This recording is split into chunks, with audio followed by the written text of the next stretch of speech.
But so much hype around the Chicago Cubs and to talk about how they have struggled this season so far in the last month or so.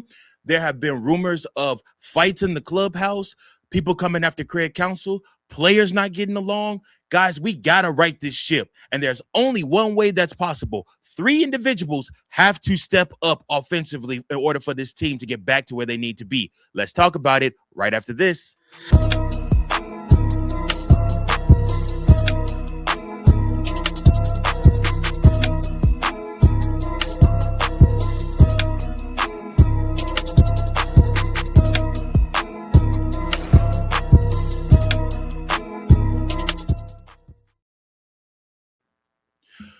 Welcome in, everybody, to another episode of Chicago Cubs Central, your number one spot for all things Chicago Cubs. Hey, I'm your host, Mike Jones. Appreciate you guys so much for tuning in to another episode. Make sure that you like, share, and subscribe so that you never miss an episode of this content. That's right. I appreciate each and every last one of you guys that share, that also hype up this video if you're on YouTube, as well as those that watch and like and subscribe and also view on whether that be Twitch, whether that be X, whether that be Spotify, whether that be Apple, wherever you can find Chicago Cubs Central content. Listen, I appreciate you so much for tuning in.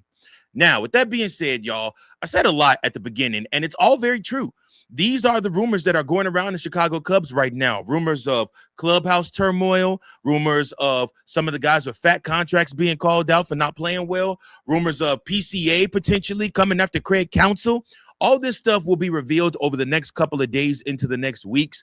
But there is one solution that can solve all this turmoil when people ask, what happened to our beloved Cubs? 27-12. We look like we were world beaters, 2 10-game win streaks.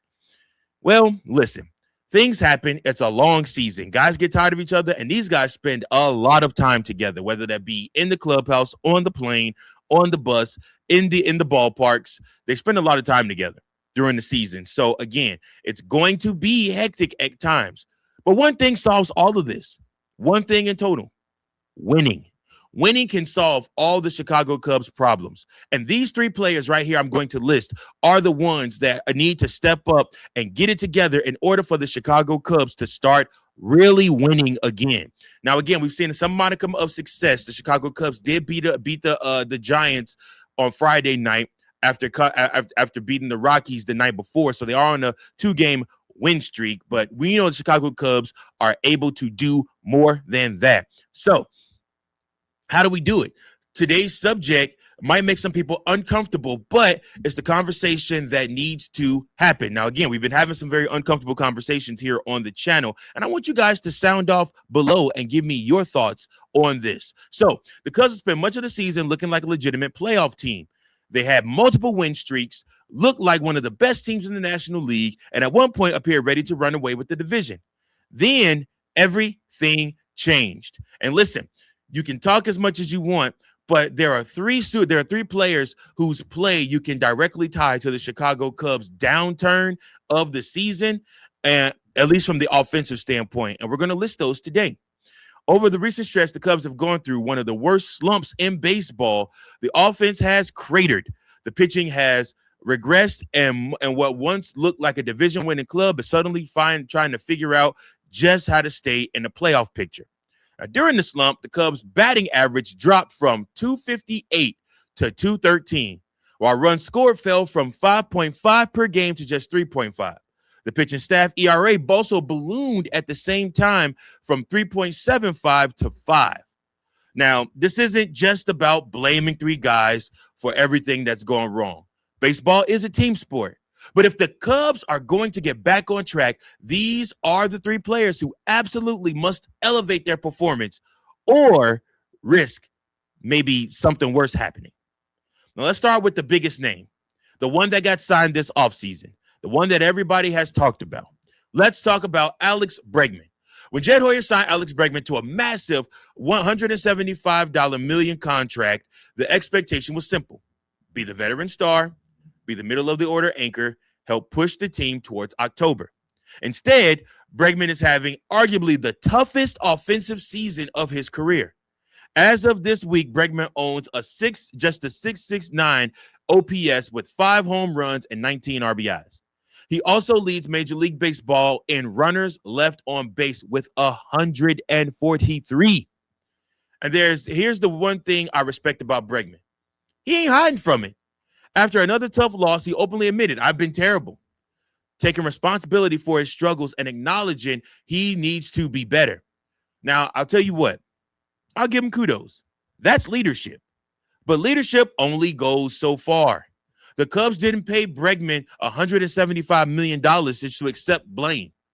They paid him to drive runners in. So what does Bregman need to do?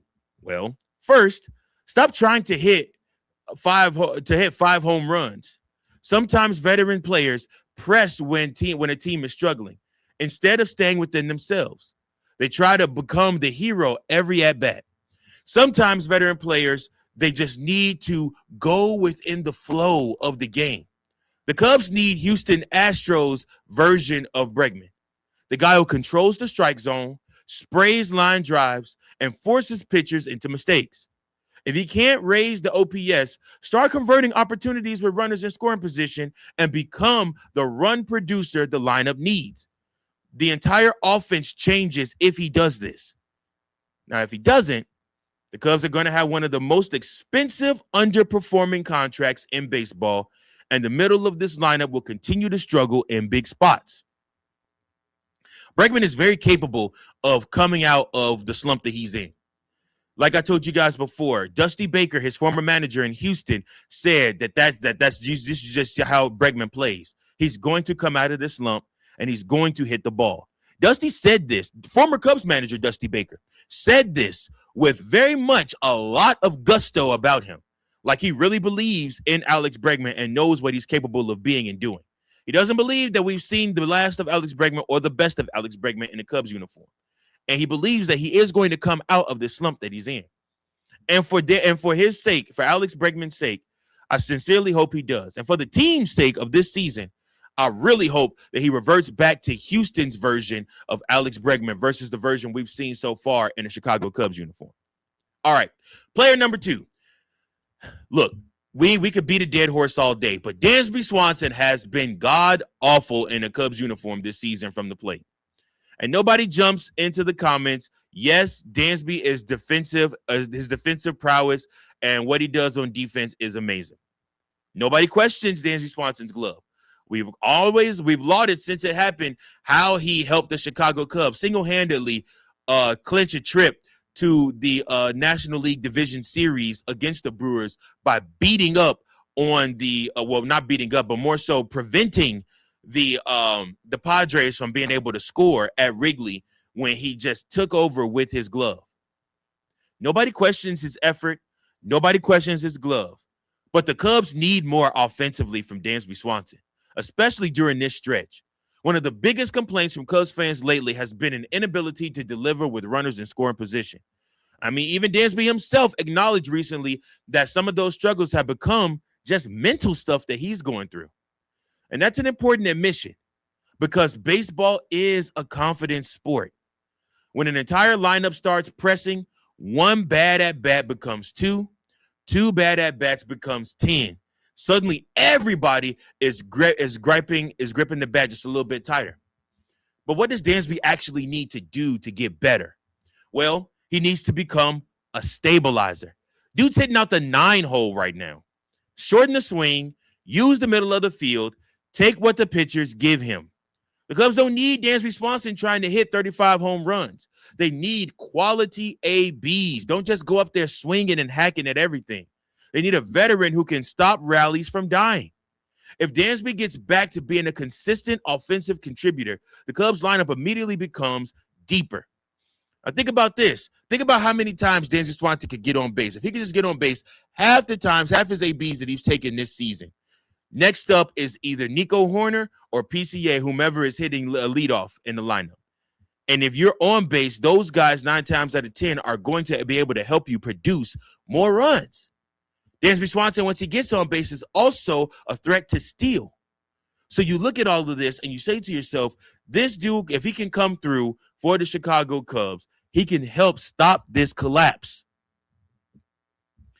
Now, if Dansby doesn't come through for this, The pressure on Pete Crow-Armstrong, Seiya Suzuki, Michael Busch, Nico Horner, and the rest of the lineup increases dramatically. And we've already seen what happens when too few hitters are carrying the offense. All right, last but not least, and this one may shock you guys, because I think some people think offensively that he's been doing okay, but I believe there's more for him to do. Ian Happ. This might be the most controversial one out of all that I've listed today. Ian Happ, look at Ian Happ. Ian Happ has been one of the most respected Cubs players on the roster for years. He's a leader. He's a switch hitter. He's a Gold Glove caliber defender. But Cubs fans are growing frustrated with Happer. In fact, discussions across Cubs communities have recently increased whether Ian Happ is producing enough to justify his everyday role during this slump.